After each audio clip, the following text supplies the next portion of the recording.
Program vaksinasi tahap 2 yang dimulai pada awal Maret 2021 diprioritaskan untuk lansia wan pelayanan publik. Lansia adalah orang yang sangat rentan terkena virus sehingga banyak mengalami masalah kesehatan yang parah. Maka warga lanjut usia pun diminta jangan takut untuk divaksin agar lebih aman wan kadeda tertular virus corona.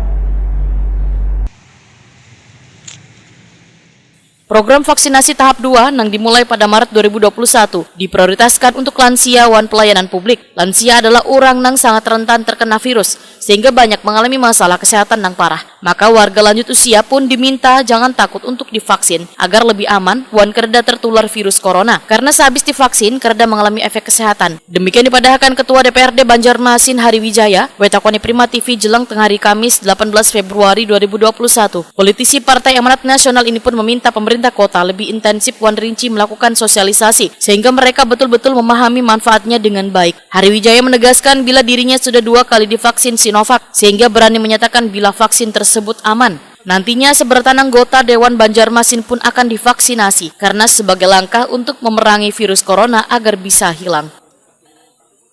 Untuk efek sampingnya tidak ada, dan mungkin karena kita berpikir positif, mindsetnya kita ini vaksinasi itu untuk membuat kita kebal terhadap virus COVID.